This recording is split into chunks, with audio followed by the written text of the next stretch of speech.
Bonjour à tous, bienvenue sur ma chaîne. Étude biblique du jour, 1 Timothée 2. Si vous n'êtes pas encore abonné, eh bien abonnez-vous en cliquant ci-dessous à droite. Et puis si vous apprenez quelque chose aujourd'hui, laissez un petit pouce bleu, un petit like, ça me permet de me soutenir.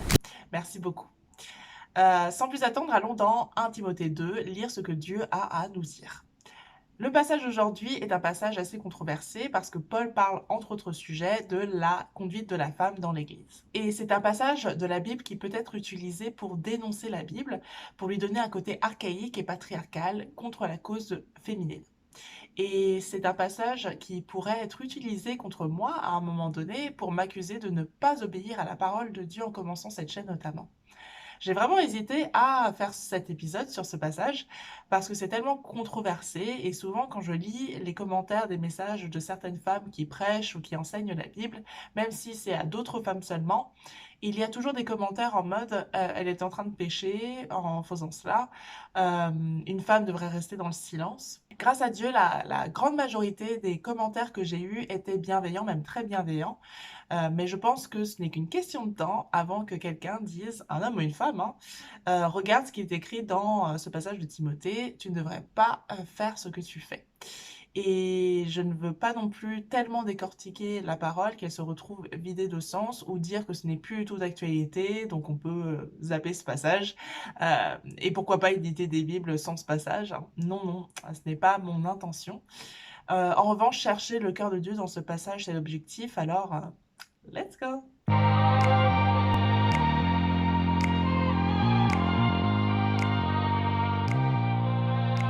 Comme d'habitude, un peu de contexte sur ce livre. La première lettre de Paul à Timothée, son apprenti, à qui il a confié l'église d'Éphèse. C'est une lettre d'exhortation, de recommandation, dans le sens où Paul donne des directives à Timothée pour organiser sa vie, la vie de l'église en son absence. J'imagine qu'il a déjà donné ces directives à Timothée en personne, alors pourquoi faire une lettre? Mon interprétation, c'est que l'église d'Éphèse en a besoin et Timothée a besoin de l'encouragement, de l'aide de Paul pour gérer cette église. Pourquoi? Voici ce à quoi Timothée est confronté et Paul le sait car lui aussi a été confronté à cela à Éphèse.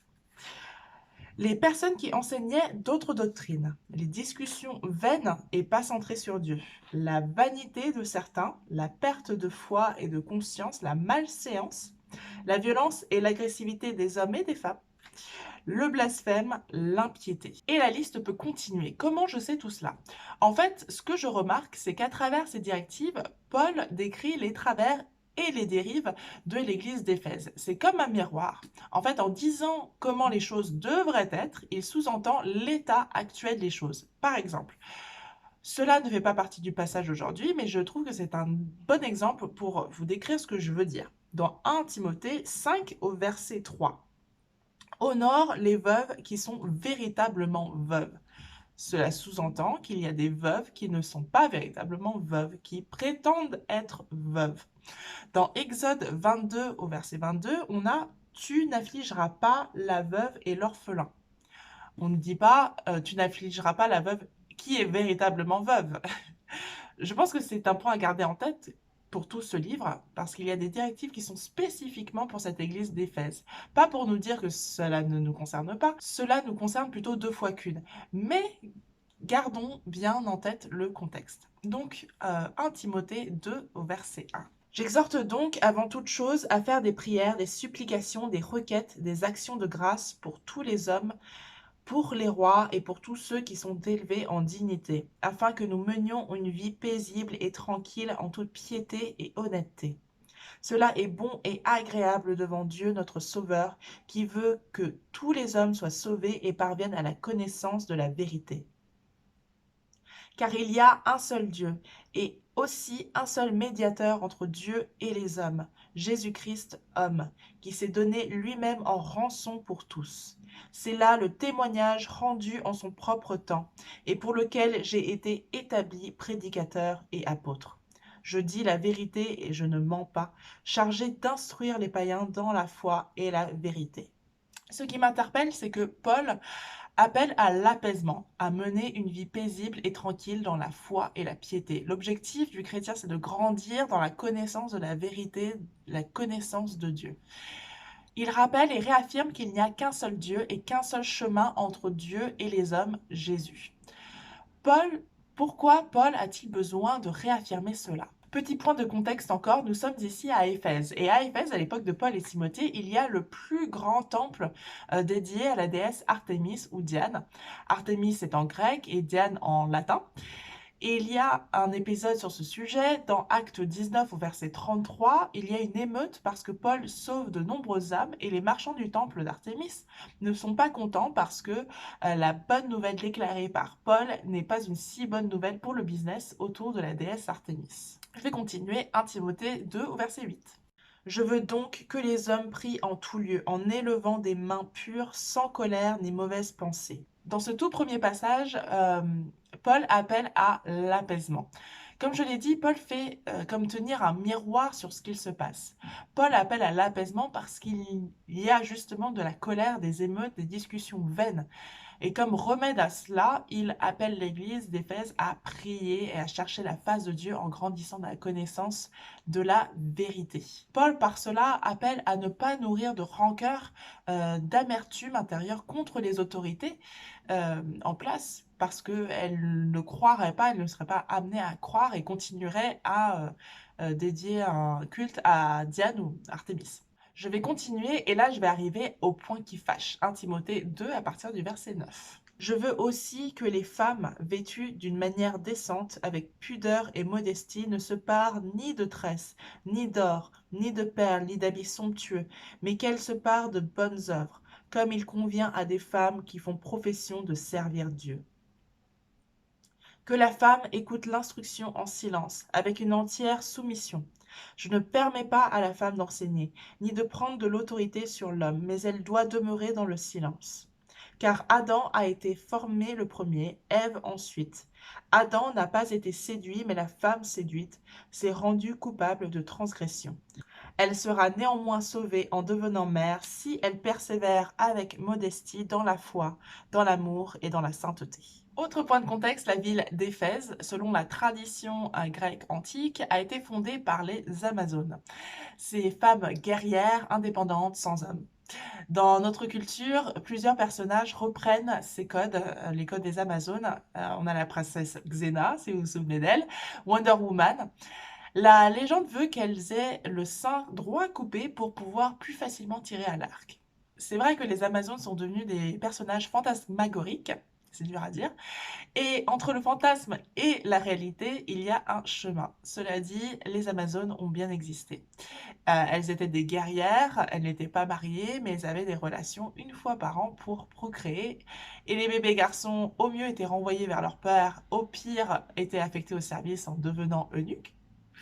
Les bébés filles restaient auprès de leur mère. On pourrait dire que tout ça c'est dans l'Antiquité, mais il existe des peuples matriarcaux encore aujourd'hui. Par exemple, le peuple Mozo en Chine, hein, pas pour dire que c'est par les bébés filles des bébés garçons. Ça, c'était les Amazones. Il n'est pas clair que le peuple d'Éphèse était un peuple clairement matriarcal, mais la femme avait une place prépondérante dans la vie. La femme avait aussi un rôle très important dans le culte de la déesse Artémis.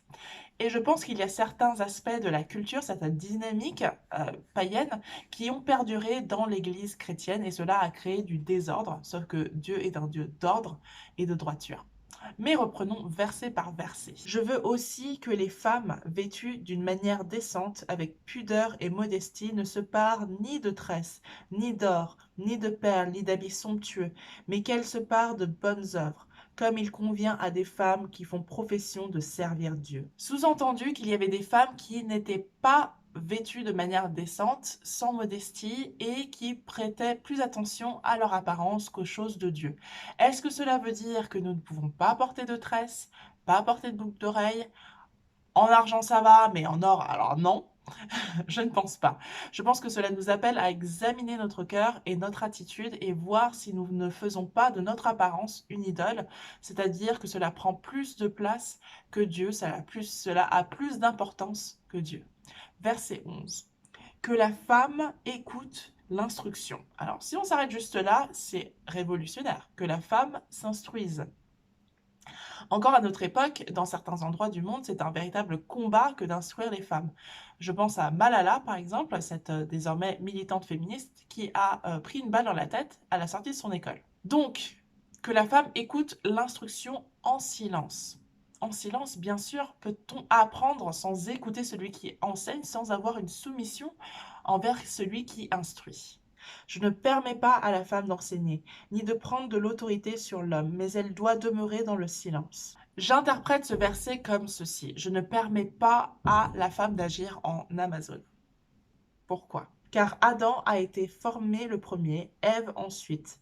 Adam n'a pas été séduit, mais la femme séduite s'est rendue coupable de transgression. Pourquoi je ne veux pas que la femme agisse en Amazone et prenne la place de l'homme? Parce que ce n'est pas l'ordre établi par Dieu.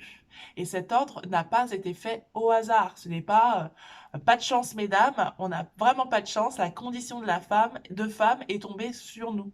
Non, lorsque Dieu a créé l'homme et la femme, il avait en tête Christ et l'Église. Je mets le lien par-ci, par-là, de mon étude du livre de la Genèse. L'homme et la femme, l'un en relation avec l'autre, sont une image de Jésus et de l'Église. Jésus qui aime l'Église, qui a donné sa vie pour elle et l'a recouverte de son manteau de gloire. De même, l'homme doit aimer sa femme, l'édifier, la glorifier. Pas parce que c'est un homme et qu'il est de facto supérieur à la femme, mais parce que cet homme comprend que cette relation qu'il a avec cette femme, sa femme, est une image, une allégorie de Christ et l'Église. De même, la femme doit se placer sous le leadership de cet homme, pas parce que c'est juste une femme et qu'il faut qu'elle reste à sa place, mais parce qu'elle aussi elle a compris que sa relation avec cet homme est une allégorie de Christ avec l'Église. Il n'y a pas de gagnant-perdant, un qui est meilleur que l'autre, un sexe fort, un sexe faible. L'homme et la femme sont restaurés et challengés surtout et appelés à quelque chose de plus grand qu'eux. Nous sommes des images, des pierres vivantes. Je crois sincèrement que Paul ne cherche pas à dénigrer la femme, à la faire rester dans sa cuisine. Mais dans cette église d'Éphèse, il y avait peut-être des exemples du désordre engendré par le péché. Il y a donc besoin, par l'amour, la grâce et la connaissance de la vérité, de rétablir cet ordre divin. Dans ce passage, Paul veut pour l'Église de la foi, de la piété, de l'ordre, de la bienséance. Sur ce dernier point, au chapitre 5 encore, au verset 1 et 2, « Ne réprimande pas rudement le vieillard, mais exhorte-le comme un père, exhorte les jeunes comme des frères, les femmes âgées comme des mères, celles qui sont jeunes comme des sœurs en toute pureté. » Ça, c'est la bienséance. Il ne me viendrait pas à l'esprit de parler à une femme de 60 ans comme je parlerais à une jeune femme de 18 ans alors que j'en ai 32. Cela s'appelle la bienséance. Et ce n'est pas s'auto-censurer, se limiter, c'est juste du respect et de la bienséance. Vais-je arrêter ma chaîne suite à ce passage? Non, non, non. La femme a un rôle dans l'Église et dans le royaume de Dieu. La Bible restaure vraiment la femme. À l'époque antique, la femme n'était vraiment pas très considérée. C'était le moins qu'on puisse dire. Les premières à voir Jésus ressuscité, ce sont des femmes. Ce sont elles qui sont allées annoncer la bonne nouvelle aux disciples. Auraient-elles dû rester silencieuses? À la croix, dans l'assistance, il ne restait que des femmes. Tous les apôtres, sauf un, sont partis. Même dans l'Ancien Testament, la femme de Proverbe 31, par exemple, ne m'a pas l'air d'une femme qui se laisse passive, mais c'est une femme qui se place sous l'autorité de son mari, qui lui est considéré aux portes. Et ce passage m'apprend que l'ordre, la piété, la bienséance, la décence, la dignité sont des valeurs ou des traits de caractère importants aux yeux de Dieu et en particulier dans l'exercice du ministère au sein de l'Église, pour que ce soit bien lui qui soit glorifié à travers ce ministère, à travers ce service. Merci beaucoup d'avoir écouté jusqu'au bout, j'espère que vous avez apprécié. N'hésitez pas à cliquer sur le petit pouce bleu si c'est le cas. Abonnez-vous pour une prochaine vidéo la semaine prochaine, vendredi. Et en attendant, je souhaite que le Seigneur puisse vous toucher par sa parole cette semaine. Soyez bénis.